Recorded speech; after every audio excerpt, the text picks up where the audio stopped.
Bakit kaya parang nagpipiesta na? Parang masayang-masaya na kaagad ang kampo ng mga Duterte o yung mas kilalang anti-Marcos. Kaya ako sinasabing anti-Marcos kasi wala naman silang nakitang kabutihan. Lahat sa kanila negative ang tingin sa administrasyong ito. Ang tinutukoy ko po ay yung petisyon. Marami na kasing petisyon ang kampo ni Duterte sa Supreme Court. Diba? Yung petisyon dyan tungkol dun sa PhilHealth. Meron ding grupong ng petisyon tungkol sa budget, itong budget na 2025. Meron pang petisyon para naman ipatigil ang impeachment laban kay Sara Duterte. Yan ang kampo nila eh. Pero itong tungkol dito sa PhilHealth at saka ho yun dun sa budget, yung 2025 budget. Alam po nyo, para ho sa kaalaman, kayong mga DDS at mga trolls at mga followers ni Duterte, o yung mga abogado ni Duterte, sana ipaliwanag din ninyo para naman hindi nagiging parang suntok sa buwan ng mga comment ng mga followers nyo or paniniwala. Ipaliwanag nyo na normal lang na ang Korte Suprema ay kumuha at humingi ng komento or sagot, pinasasagot ang mga ipinipetisyon, yung respondent doon sa mga petisyon before Supreme Court. Kasi ngayon, nag-order ang Supreme Court na ipaliwanag daw ng Malacanang kung bakit inalis yung budget sa PhilHealth. Inutusan din ng Malacanang at ang Kongreso na magpaliwanag sila tungkol dun sa blank item ng budget sa 2025. Abay, akala nyo sinasabi ng mga hindi nakakaintindi ng rule of law at due process. Ang piling panalo na sila. Ang piling kinatigan na sila ng Korte Suprema. Naku, hindi po ganun ang Korte Suprema. Ang Supreme Court ay timbangan ng katarungan. Kaya sila nag-utos na sagutin yung petition ay para mapag-aralan ng mga maestrado ng Supreme Court at mabalanse ang mga dokumento galing sa petitioner at yung galing sa respondent. Yun ang pagbabasihan kung ano ang magiging desisyon ng Supreme Court ng mga Associate Justice, kung legal ba o illegal, o tama ba o mali ang petition, o tama ba ang respondent. Ganun po yun. Huwag kayong magsaya na akala nyo at hiningi ng Supreme Court na pinagsusumiti si Speaker Romualdez at yung chairman ng Committee on Appropriation na si Stella Quimbo ng Marikina, para dun sa budget 2025. At saka yung tungkol doon sa PhilHealth, ay akala nyo nanalo na kayo. Hindi po. Huwag nyong pangunahan ang Korte Suprema. Sila yung merong sapat na kapangyarihan at authority or time kung kailan sila maglalabas ng desisyon. Nagsisimula pa lang po yung oral argument at saka po yung submission ng mga dokumento. Wala pa pong nanalo.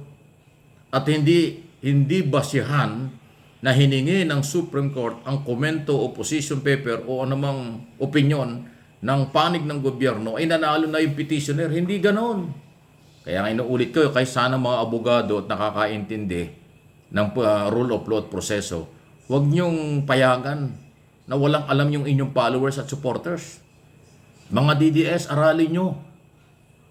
Magpasalamat kayo dahil yung rule of law ang pinapairal, hindi diktador. Hindi pagmumura, hindi pananakot, hindi pagbabanta. Ang ginagawa ng gobyerno at ng Supreme Court, tinatanggapan yung petisyon, aaralin, then bibigyan ng pagkakataon yung kabila. Ganon din doon sa impeachment ni Sara Duterte. Kaya may impeachment, kaya dapat magkaroon ng trial, bibigyan siya ng pagkakataong magpaliwanag at idepensa ang kanyang sarili. Yan ang rule of law, due process. Okay? Kaya kayong mga Pilipino dito at sa abroad, maging maingat po kayo at hindi naman tayo nagyayabang. Pinapaliwanag natin ang tamang proseso dahil alam ko ang proseso ganoon. Sa hindi lang Korte Suprema, sa lahat ng korte, o kahit sa pribadong sektor, pag merong allegation ng something na hindi maganda, iimbestigahan. Bago imbestigahan, parte ng investigation, bibigyan ka ng pagkakataong ipaliwanag ang side mo. Ganun po yun. So hindi lang Korte Suprema. Ay nililin lang ninyo mga Pilipino, nanghingi lang ng paliwanag ang Supreme Court. Akala nyo, kinatigan na kayo. Hindi po. Parte ng proseso, due process yun. Okay? Naintindihan nyo? Pag hindi pa nyo naintindihan, ayawan ko lang. Maging matalino para gumanda ang buhay. Maging matalino para hindi pinagtatawanan. Sino ang katawa-tawa? Alam na ninyo kung sino yon. Ang mga Marcos loyalists, Marcos supporters, independent majority, independent silent majority ng mga Pilipino dito sa abroad, matatalino. Alam nila ang kanilang ginagawa at proseso. Yung ibang grupo dyan, na akala nila nanalo na, hindi ko alam kung meron sila noon. Baka wala. Please like and share ng video. Okay? Sunod na ating pag-usapan ay itong, alam ba ninyo dahil sa pagdating ni Communication Undersecretary Attorney Claire Castro at Malacanang Press Officer, nag-iba yung personalidad, nag-iba ang mukha ng gobyerno at ng palasyo ng Malacanang. Bakit natin sinabing nag-iba? Nagkaroon na po ng kaliwanagan, nagkaroon ng pagkakataon, ang taong bayang madinig ang side ng Malacanang. Nagkaroon din ng pagkakataon, nabawasan din yung overload na trabaho ng Office of the President para idepensa at sagutin ang maraming issue ng paninira ng personal laban sa Pangulo.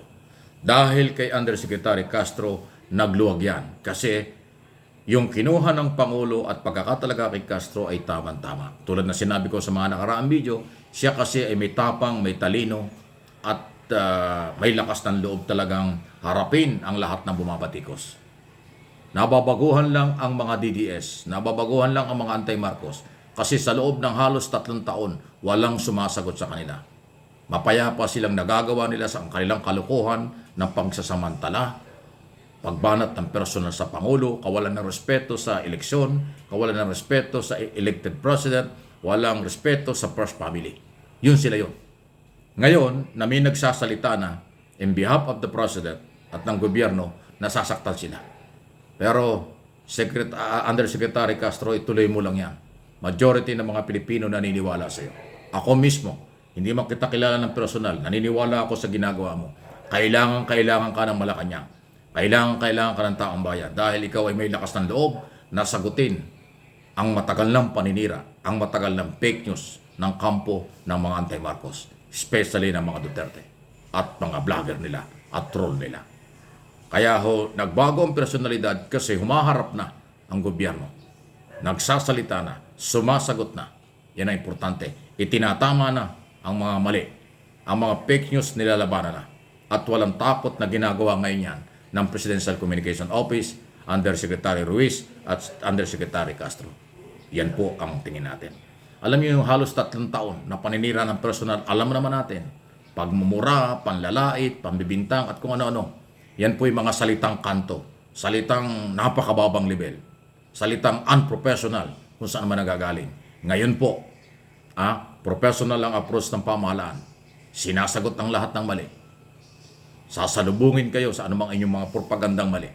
Dahil sobra na, enough is enough. Enough na talaga ang inyong pagsamantala. Ngayon, sa katauhan po ng bagong komposisyon ng PCO, ang siyang haharap sa inyo. Kaya tamang-tama yan. Good luck. Congratulations sa Office of the President, kay Pangulong Marcos, sa pagpili kay Attorney Castro at ginagawa naman niya ang kanyang trabaho. Hindi lang po sa Malacanang. Kasi sabi ko ngayon sa inyo, 3-in-1 yan eh.